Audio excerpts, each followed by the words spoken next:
So that's where we're at with Star Wars. Now let's take a look at Star Trek. Head on over to out of a galaxy a long time ago, far, far away, into whatever clusterfuck these people have us in. There is a battle coming. The odds are not in our favor.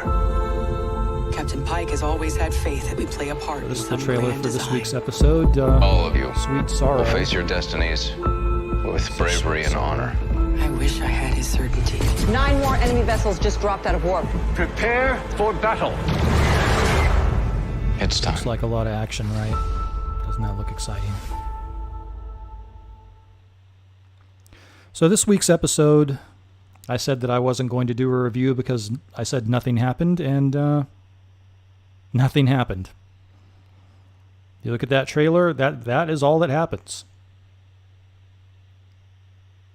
Those photon torpedoes that were being fired, they're being fired at Discovery. I'll recap it. So nothing happens except that they retcon the retcons. They retconned, and they changed the rules on the time crystals, in my opinion. So they have the time crystals that they got. And here's the thing. I'm gonna make the comparison between this week's episode and last week's episode. Last week's episode, I said, you know what? Time crystals, the castle, the Klingons.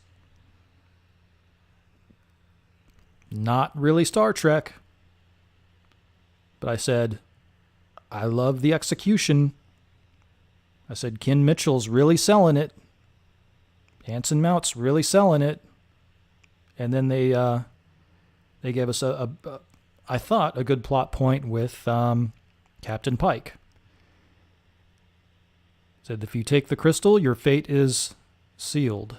And they showed the famous scene of how he got his Delta Ray injuries in the wheelchair. And it was touching. And Anson Mount did an amazing job. Cut to this week. So they're going to build a Red Angel suit. Michael Burnham is going to be the Red Angel. And Michael Burnham touches the crystal, and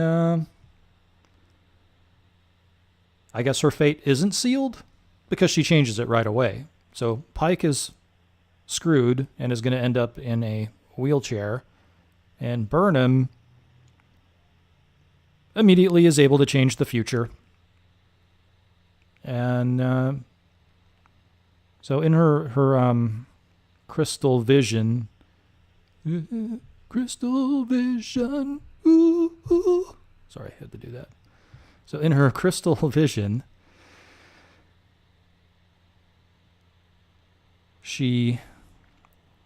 they basically rip off Galaxy Quest. And Leland, who nobody knew if was dead or alive, or if Control's nanobots could just inhabit other people, or if they were inhabiting Leland, or what happened. But apparently they're cloning themselves and occupying other people. So she gets her crystal vision and sees Leland go on the bridge and murder everyone, basically exactly as it happens in Galaxy Quest when Ceres, the baddie on Galaxy Quest, comes on the Protector's bridge and kills everyone. Right down to the way Burnham's head hits the floor. It's almost like beat for beat. And it's a fine line between homage and ripoff, and I'm pretty sure that Discovery, well, let's be honest, they've crossed into ripoff territory. So, but it's okay because Mikey Spock, because she's Mikey Spock, apparently the time crystal rules don't apply to her. And nothing happens this episode. We're waiting for Control to show up, and nobody gives a flying fuck about Control. So they had a brilliant episode last week, followed up by a real stinker. They undid everything that they set up, and granted, they've screwed up the continuity from other shows, but they're screwing up continuity from the last show, the very last show, episode 12. They're screwing it up. And it's like, oh, okay, well, I mean, I wasn't on board with time crystals, but and then Jet Reno touches the time crystal, and I'm guessing Jet Reno's probably going to be a dead duck here because she's not Michael Burnham and doesn't have a time angel suit or whatever, and I don't know. So then they do other strange things. They tried to blow the Discovery. They showed the bridge of the Enterprise, and I'm like, yes, I want to be here. Let's go here. Nope. So they leave. They have volunteers go on the Discovery, and Pike is getting ready to give Saru the captaincy, and then he's like, "We'll sort this captaincy thing out later." Like, huh? Give the man or Kelpian or whatever. Give him a captaincy already, okay? I mean, he's like the only competent being on the ship. So, not a problem. I mean, they send them over, and so I think we're getting our setup for who our crew is going to be in Season 3. I think that's what they're doing, which is lame. So, Detmer, Saru, Mikey Spock, and Nielsen, Stamets. Culber's bailing. Culber just got resurrected from the dead, and I don't know. I guess he wants to have a wild time on Ryza or something. He transfers to the Enterprise, and who knows what happens to him there? What kind of retcon, franchise suicide stuff he can get them involved in? But